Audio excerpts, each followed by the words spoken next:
Property का जो partition है ना, जब परिवार बढ़ता है, पहले दादा के समय में उनके पास बहुत सारी जमीन थी। अब उनका 2 बेटा हो गया तो प्रॉपर्टी का पार्टीशन हो गया, जमीन का बंटवारा हो गया।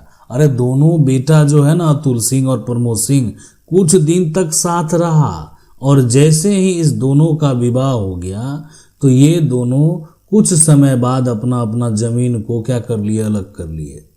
तो आज देखें, सबसे पहले जानना समझना ये बेहद ज़रूरी है कि ये मान लेते हैं कि संपत्ति का बंटवारा, पिता की संपत्ति है तो संपत्ति का इन्होंने बंटवारा कर लिया। अब पिता का पूर्वज से प्राप्त जो संपत्ति है उसमें और भी उत्तराधिकारी हैं। देखें ये जो देख रहे हैं ना, अब इनका जो बेटा है 2, एक राजेश सिंह है, मुकेश सिंह, 2 बेटा है, एक बेटी भी है। प्रमोद सिंह का सिर्फ यहाँ पर देखें पप्पू सिंह, विनोद सिंह जो है यहाँ पर 2 बेटा ही है। अब ये जो है संपत्ति का बंटवारा कानूनी तौर से अगर उत्तराधिकारी के तौर पर कहें तो अतुल सिंह के बाद यहाँ पर 3 हिस्से में बटेगा और प्रमोद सिंह का जो संपत्ति है वो 2 हिस्से में बटेगा। इसलिए कि यहाँ पर परिवार में 2 उत्तराधिकारी है और यहाँ पर परिवार में 3 उत्तराधिकारी है। अब रीता सिंह जो है, इनका विवाह हो जाता है। अगर इनका यहाँ पर विवाह हो जाता है तो ये यहाँ पर रीता सिंह जो है अपने घर चली जाती है। अब यहाँ पर रीता सिंह अपने घर अगर चली जाती है तो अपना घर कहने का मतलब है अपना ससुराल चली जाती है ना।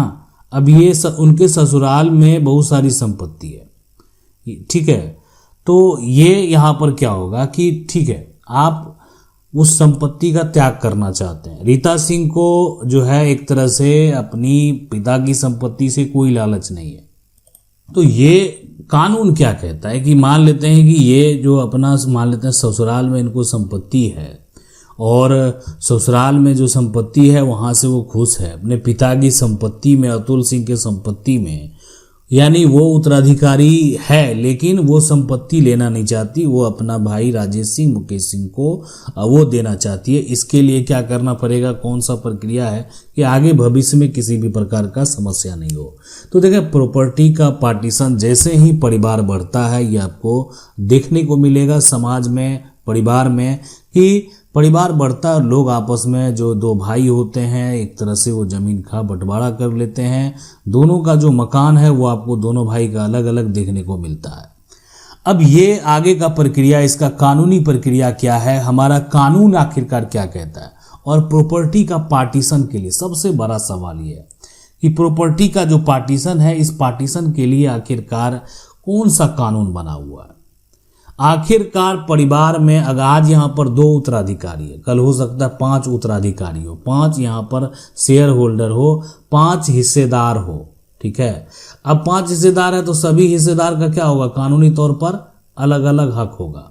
इसके लिए आखिरकार कौन सा कानून बना हुआ है और कानून अगर बना हुआ है तो वो कानून क्या कहता है। तो पहला यहाँ पर देखें, हिंदू सक्सेशन एक्ट 1956 की बात करें तो हिंदू परिवार में पैतृक उत्तराधिकार से मिली संपत्ति में वारिसों के हिस्से और अधिकार तय करने में महत्वपूर्ण है। बेटियों को भी बेटों के समान यानी को पार्सनरी अधिकार प्राप्त है, विशेषकर सेक्शन यहाँ पर 6 के तहत जो है राहत है। तो जब भी एक तरह से जो है बेटी जो है वो परिवार की उत्तराधिकारी है, जब भी, लेकिन बेटी जीवित है, परिवार की उत्तराधिकारी है और बेटी जब भी चाहेगी अपने पिता की संपत्ति में हक लेना तो पिता की संपत्ति में वो बेटी जो है हक ले सकती है और वो उनका कानूनी अधिकार है। उसके बाद देखें यहाँ पर जो है कोड ऑफ सिविल प्रोसीजर की बात करें तो ये करेगी पार्टीशन सूट में अदालत द्वारा जो है, यानी एक सबसे पहले जो प्रीलिमिनरी जो डिग्री के बाद फाइनल डिग्री के माध्यम से हिस्से का निर्धारण और अलग अलग कब्जा दिलाने की प्रक्रिया होती है। तो कानून है, ठीक है। और ये कानून बना हुआ है, यहाँ पर जो कानून बना हुआ है कि जो ऑर्डर यहाँ पर देखें कि 2020 है और रूल 18 है, इसमें ये कानून है कि एक तरह से सबसे पहले जो है एक स्टार्टिंग जो डिग्री होगा और उसके बाद उसका फाइनल डिग्री होगा और उसमें जो भी शेयर है होना चाहिए, जिसका भी जितना हक होना चाहिए उसका निर्धारण किया जाएगा। पार्टीशन एक्ट भी कानून है। अब ये जो कानून है, जब संपत्ति का वास्तविक बंटवारा संभव ना हो या किसी मतलब कह सकते हैं ना कि किसी एकता जो है ना बांटने जैसी स्थिति हो, तो ये कानूनन महत्वपूर्ण भूमिका निभाता है।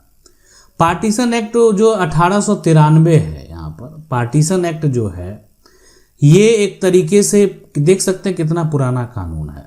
और ये एक तरह से बंटवारा जब संभव नहीं हो, परिवार में विवाद हो, आपस में सब परिवार के सदस्य बैठने को तैयार नहीं हो और सबका हिस्सा जो है, हक जो है वो अलग अलग करने को तैयार नहीं है, तो ये पार्टीशन एक्ट जो है वो आपको मदद करेगा। लिमिटेशन एक्ट 1963 जो है कि समय एक तरह से अलग यहाँ पर कब्जा, हिस्से से वंचित होना या पार्टीशन से जुड़े दावे में लिमिटेशन का प्रश्न परिस्थितियों के अनुसार उठ सकता है। अगर आप कहेंगे कि बेदखल किया गया है, तो बरसों से आप बेदखल हैं, तो वहाँ पर लिमिटेशन जो है वो मायने रखता है कि आप जो अपना विवाद लेकर कोर्ट में गए हैं वो कितने समय बाद गए हैं। ऐसा नहीं है कि 100 साल से आप बेदखल हैं और उस 100 साल बाद, और ये आप कबूल भी कर रहे हैं, और 100 साल बाद आप जो है उस विवाद को लेकर कोर्ट में गए हैं। देखें, ये सारा पार्टीशन के मुख्य कानून है। यानी यहाँ पर जो है लिमिटेशन की बात करें, पार्टीशन एक्ट की बात करें, सीपीसी की बात करें, या यहाँ पर हिंदू उत्तराधिकार अधिनियम की बात करें, सभी जो कानून है वो आपके हक के लिए है। आप अगर अपने हक से वंचित हैं, अपने हिस्से से वंचित हैं, आप अपना अधिकार से अगर वंचित हैं, तो आप अपना कानूनी अधिकार जो है वो प्राप्त कर सकते हैं। और कानूनी अधिकार आप कानूनी तरीके से प्राप्त कर सकते हैं।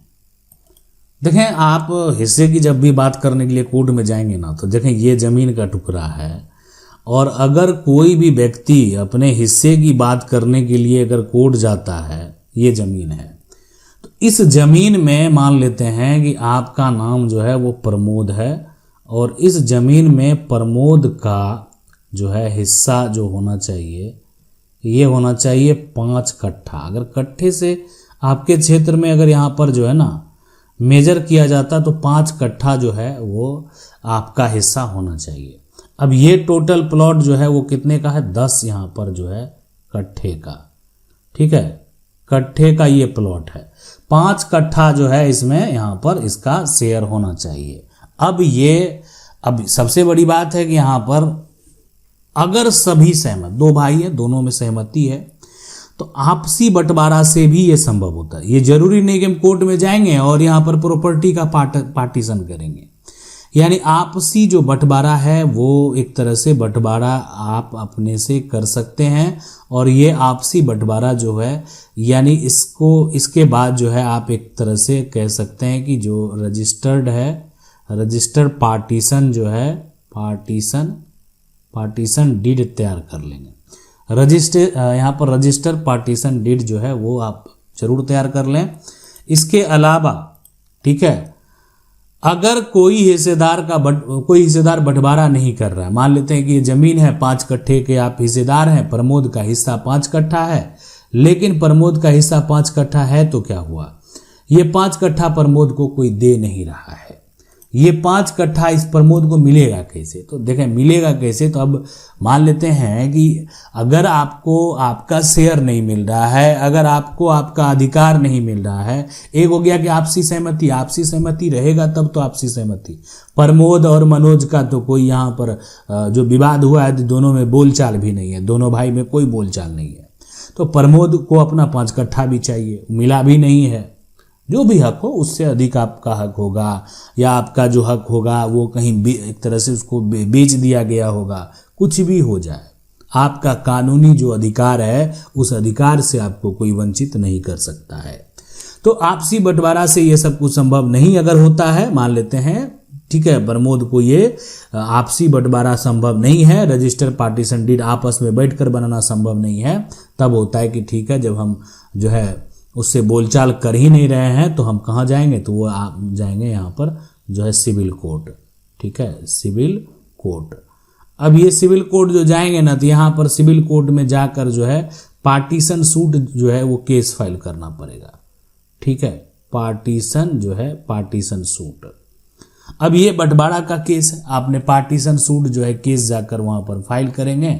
इसमें सभी हिस्सेदार जो भी आपकी संपत्ति, जहाँ से आप संपत्ति प्राप्त किए हैं, सभी हिस्सेदार जमीन का पहचान कर लेना है और संपत्ति किसके नाम है ये आपको जो है पता कर लेना है। और इसके साथ साथ जो है ना संपत्ति किसके नाम है ये हो गया, आपका हिस्सा किस आधार पर बनता है ये पूरी जानकारी अब आपको होना चाहिए। देखें, पार्टीशन सूट आप सिविल कोड में दायर कर दिए, दायर करने से तो नहीं होगा, आपको उसकी पूरी जानकारी होनी चाहिए कि उत्तराधिकार जो है एक तरह से खरीद, वसीयत और एक तरह से पूर्व बंटवारा क्या कहता है, कौन कौन सा जमीन है, कहाँ से प्राप्त हुआ, सारी जानकारी जो है आप एक तरह से लिखेंगे। और जैसे आप आवेदन में लिखते हैं और उसी अनुसार आपका वाद पत्र जो है वो तैयार होगा, कोर्ट में केस फाइल होगा। जमीन का विवरण का जानकारी आप ही को देना पड़ेगा। आप जाएंगे सिविल कोर्ट तो ये पार्टीशन सूट जो फाइल करेंगे तो आपको अपने एक वकील से संपर्क करना होगा। तो आपको बहुत जानकारी जो है आपको होना चाहिए, या आप नहीं है तो आप बताएंगे, कागजात उनको देंगे, जमीन का खाता, खेसरा, रकबा, मौजा, ये सारा कुछ जो है अगर आपको पता है कि आपको कौन सा शेयर मिला, कौन सा हिस्सा आपको मिला, कौन सा नहीं मिला, सभी सह हिस्सेदार कौन कौन है, कौन कौन इस जमीन में हिस्सेदार हैं, उस सभी को कोर्ट से क्या करना है, नोटिस भेजना है कि मुझे मेरा हक चाहिए, मेरा जो कानूनी अधिकार है वो मुझे चाहिए। अगला यहाँ पर स्टेप 2 की अगर बात करें, जरूरी दस्तावेज इकट्ठा करें। सामान्यतः ये दस्तावेज उपयोगी होते हैं, यानी एक हो गया कि सेल डीड, अगर जमीन आपके पूर्वज दादा परदादा भी खरीद करके ही लाए होंगे तो सेल डीड हो गया, रजिस्ट्री हो गया, खतियानी जमीन है तो खतियान CSRS, जो भी समस्या है, देखें दोनों आप ही का खतियान है, दोनों के आप उत्तराधिकारी हैं, कोई त्रुटि है, सुधारना है, जो भी करना सब कुछ संभव है। जमाबंदी हो गया, रजिस्टर 2 हो गया।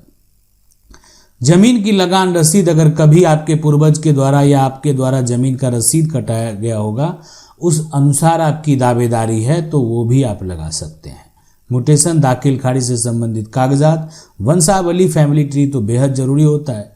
यदि उत्तराधिकारी का मामला है, आप परिवार के वंशज हैं और आप अपना यानी किसका कितना हिस्सा है इस बात को आप एक तरह से स्पष्ट करने के लिए कोर्ट में गए हैं, तो आपको ये फैमिली ट्री यानी वंशावली देना बेहद जरूरी है। मृत्यु प्रमाण पत्र, यदि किसी मृतक के उत्तराधिकारी के आधार पर आप हिस्सा मांग रहे हैं तो आपको मृत्यु प्रमाण पत्र उसका लगाना पड़ेगा। विल, गिफ्ट डीड या पार्टीशन डीड यदि लागू हो तो ये दस्तावेज तो ठीक है।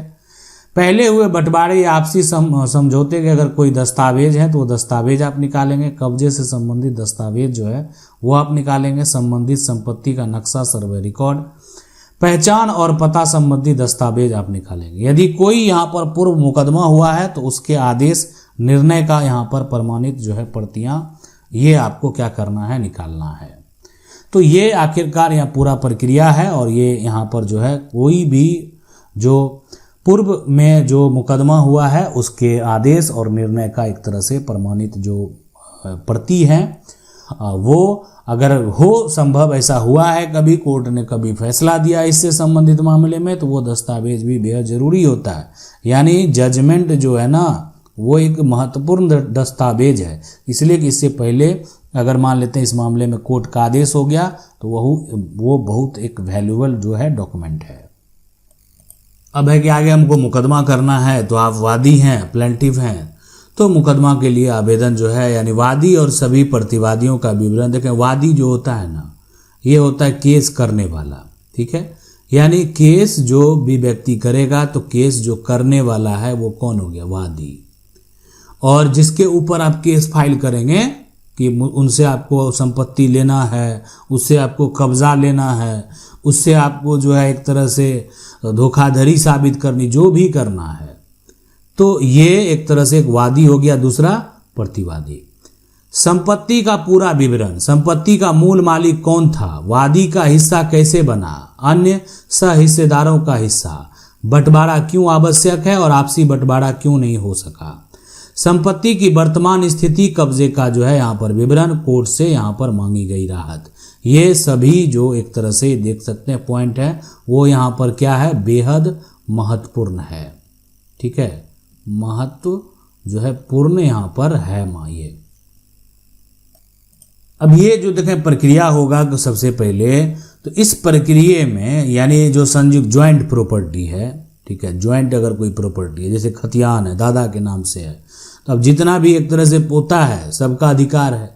तो यहाँ पर ज्वाइंट प्रॉपर्टी जो है संयुक्त सभी हिस्सेदारों की संयुक्त संपत्ति है, बंटवारा नहीं हो रहा है, तो आपसी सहमति से विभाजन संभव अगर नहीं है, ठीक है, आपसी सहमति से अगर विभाजन जो है ना नहीं हो रहा है।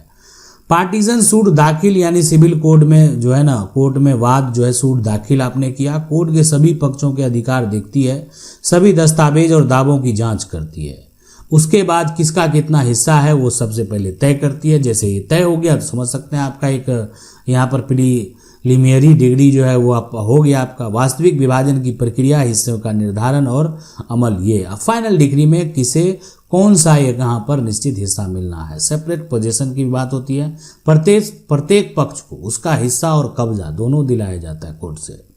यानी जो एक तरह से जमीन खतियानी जमीन है और जिस खतियानी जमीन में आपको हिस्सा नहीं दिया गया, जिस खतियानी जमीन में आपको अधिकार नहीं दिया गया, यानी कोर्ट के फैसला आने के बाद जो है उसका आपका जो हिस्सा है और साथ में आपका जो पोजीशन होगा कब्जा, वो दोनों कोर्ट से दिलाया जाएगा।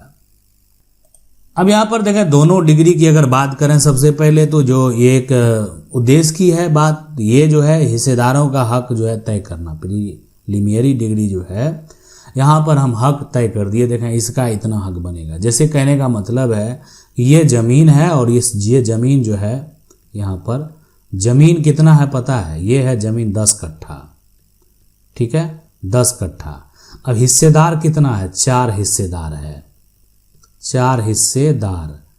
तो 4 हिस्सेदार में कितना होगा, मान लेते हैं सबका 2.5 कट्ठा का क्या होगा, कट्ठा का हिस्सा।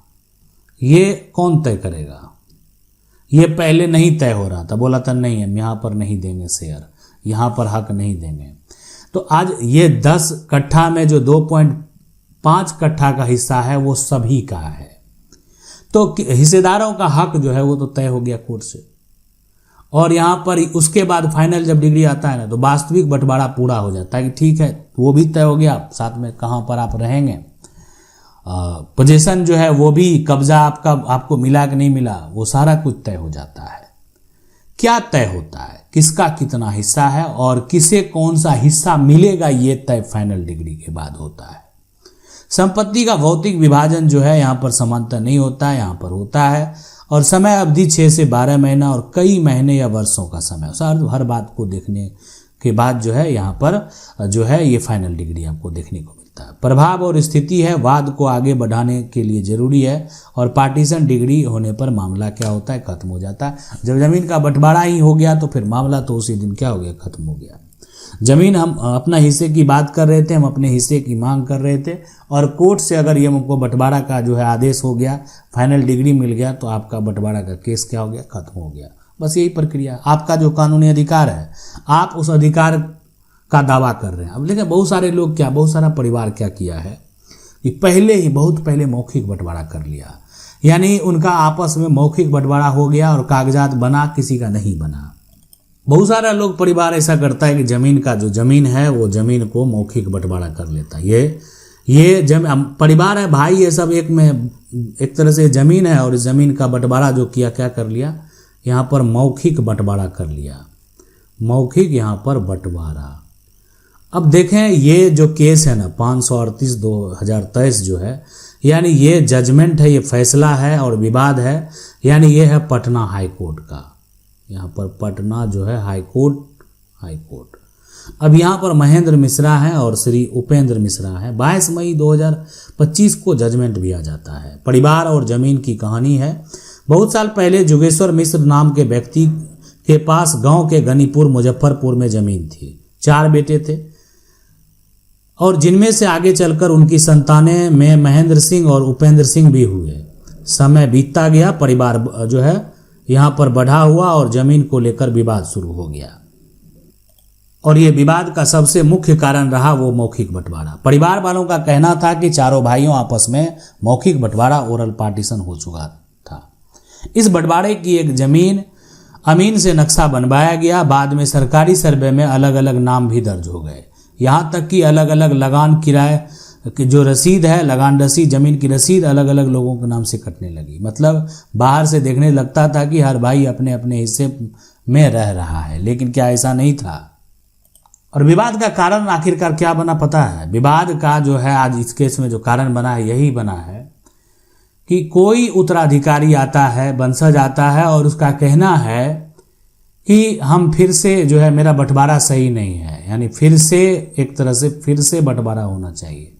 काय किसी का ज़मीन जो है बंटवारा पहले हुआ और आज जो है रोड के किनारे वो ज़मीन मिल गई, यहाँ पर रोड मिल गया, ठीक है, रोड मिल गया, सड़क मिल गया। अब किसी को सड़क है और किसी को सड़क है ही नहीं। सड़क बाद में बना, पहले बंटवारा हुआ था तो उस समय सड़क नहीं था, बाद में बन गया।